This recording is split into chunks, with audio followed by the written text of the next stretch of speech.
everybody, good evening. Sorry about the general appearance. It's about 11:30 at night and I didn't get around to making my video this afternoon because Woody came by and just kind of got waylaid with stuff. I don't really know what, to be honest, but yeah. So I'm making it now. Just stop moving this about a bit. Let me just... Can't find a place to get comfortable. That's about right. It's been a bit of a traumatic evening. I got pulled out of my snack this evening, and they never do that unless it's something pretty serious. And they told me that my blood tests from that morning had come back, and my potassium levels had skyrocketed to 6.2. And when you're in the 6.5 region, that's kind of like heart attack territory. So they hooked me up to the ECG machine like straight away and said if there was any huge abnormalities in this, I'd just have to go straight to hospital and be hooked up to the heart monitor. So they did the ECG and there was a slight abnormality, nothing major, but there was a change from how it had been in previous days. And then they took my blood test there and sent for an urgent request basically, and that came back within the hour or 2 hours or something. And they had come back down, basically. And I know there can be abnormalities in blood tests if the blood's drawn in an incorrect way or if it's left to stand or something. But just to be on the safe side, I'm back on 15-minute observation tonight in case I fit. Great. So I've got a laugh. So when I was told that I was going down to 2 blood tests a week, that's just a load of poo. It's back to the full 7 days. 7-day-a-week blood tests, so 7-day a week, you know what I'm trying to say. Tired. So I've been reading a lot recently, some really helpful books which I would usually not touch at all because they freak me out, and I'm paranoid that if I read them I won't relate to them, and I'll be thinking stuff like, oh, should I not be thinking this, or I don't understand this or anything. But I've related to the book like really well, and it's helped me realise my aims and objectives that I want to achieve for when I actually leave here in the distant future, I think, to be honest. First, it would be to accept that there is actually no one particular way to eat, and it's just about, finding a range of like appropriate eating behaviours, I guess, because everyone is different, everyone has different metabolic rates, everyone has different diets, different little... I have some bad habits that I've picked up when I eat, which are gonna... I keep being told off by the nurses basically for like pissing about with my food sometimes. Sorry for swearing, but it's true, and it's a hard kind of thing to get out of when you've done it for so long. And about 5 years ago, my weight really shot up, and when I say shot up, it got up to about 11 stone, which put me about size 14. Now, that is by no means... I'm not saying that is like a big size, because it's not. But for me, naturally, my body is usually around a size 10, so I didn't feel comfortable in my own skin whatsoever. I was very unhappy. I'd been comfort eating, basically, and I just didn't feel happy, didn't feel like myself, and so I associate the weight gain. I know I won't get back up to that weight when I'm discharged. I'll be heavier, but I won't be overweight by any means, or I won't be, sort of at that level again, because they won't allow it, basically.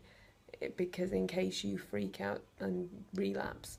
So my weight will increase, but I just associate being bigger with feeling negative and feeling down and wanting to change, and I'm hoping that by the time I leave, my mindset will be that of, as long as I'm happy and as long as I'm loving myself and liking the way I look and I'm feeling comfortable in my own skin, then what the hell does it matter? I could go to the moon and weigh nothing at the end of the day. It's about how you feel in your own skin. But you forget sometimes, don't you, when you get caught up in life and stuff like that. I want to be able to find it much easier to say yes to food and not having that constant guilt and that baggage of self-loathing tailing me all day if I do have something that's slightly naughty. Realising that there's more than 2 types of food. At the minute, all I can think of is like... high-fat, high-calorie foods are bad, no-go. And good foods, low-fat, low-calorie, good to go. There's no grey area, and I need to find that grey area. and learning that when I eat, you know, it's about the correct portion size, giving myself enough so that I'm sustained and I'm satisfied, but not too much so that I feel like, you know, I need to be sick, and not too little so I feel like I have been deprived. And if I get a craving for chocolate or ice cream, satisfy it, you know, satisfy the craving if it's what your body is asking for. And not to obsess if I make a bad decision about food. Like at the minute I'm finding it really tough with my menu choices, especially my evening snack. The only logic I can fathom from it is that it's the last thing I eat in the day, and I don't want to go to bed feeling really full, but I want to go to bed feeling satisfied. And it's like a yo-yo. Or weighing scales. I feel like I just can't win at the minute, and it's really hard. It's really annoying picking your menu the day before, because when it comes to the day, you probably don't feel like toast anymore, or you want a bit of chocolate, or the other way around, and it's just a bit of an annoyance. I need to learn to trust myself, basically, and be rational and think that if I have a couple of naughty foods in the week, I'm not going to grow an extra ass cheek, or, you know, my arm isn't going to develop a bingo wing. It's just ridiculous thinking, but it's the way that I've thought for so long now, and I want to be able to rewrite these trenches of neurological like pathways that have just ingrained themselves into my brain, because that is essentially what has happened in a scientific term. My friend Lucy Robbins, hello Lucy, will know what I'm talking about here. I'm probably not describing it in the right way, but you know, that's what it is. It's when you do certain behaviours over and over and over and over and over again, you're basically just creating a pathway in your brain that is the only way you know how to do something. You know, you can't divert, you can't turn back. But this is what this place is doing. It's conditioning me into a new way of thinking. So I've got like a new pathway to follow, and it's chipping away every day at those little baby steps, and that's why it takes so long to recover from this illness. At the end of the day, it took years for me to develop this very dysfunctional relationship with food that I have. And like I've written here, it's probably going to take weeks, months, or even years before, you know, these pathways have been rewritten and rerouted. But as long as I can do that, and as long as I can live with that, then that's the main thing at the end of the day. These are obviously like long-term goals, because I know this isn't going to happen overnight, and it's going to be a very long time maybe before I'm out of here. But if I look at the grand scheme of life, you know, if I'm in here for 6-7 months, it's nothing in comparison to what the rest of my life will lead, you know, what it will have in store for me. I mean, I know that a lot of the girls here have been told that they can no longer have children, or I know a few of the women can't have kids, and if that were to happen to me, I'd be absolutely, like, I'd be devastated.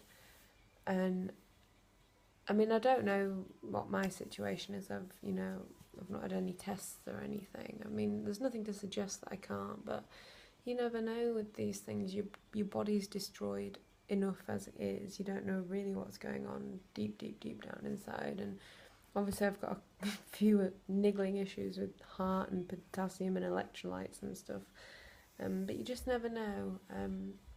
So, you know, fingers crossed that'll all be fine. But, you know, you've got to think like that, because there is always that small chance. Yeah, and I want to learn to kind of love me and love myself and accept myself for who I am and the shape I am and the person that I am. You know, it's too easy to get, eaten up in everyone else's thoughts and taking in negativity from the day and just letting it take over your life and your mood, and it's no good. Life's for living, and it's, you know, this is no way to live life, essentially, and that's why I'm in here, so that I have the best chance of a normal life as possible when I come home. So yeah, but the only way that I can change this is by realising that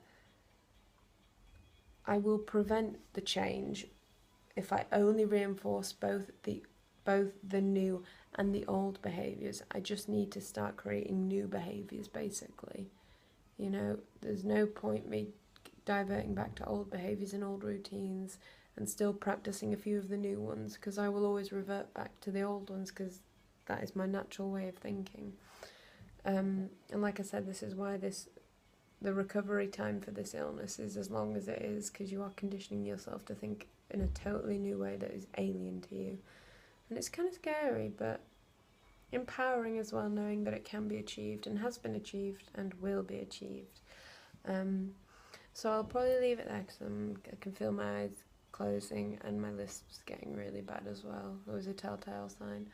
And if I'm on 15-minute obs, then I'll have that stupid torch shining in my face throughout the night. So yeah, I'll leave it there, and probably will speak to you tomorrow depending on how busy I am. I know I've got a couple of meetings and stuff, so may or may not do a video tomorrow, and I will reveal the winner of the NHS acronym as well. I had some really good ones, so keep going with those. Alright everybody, good night.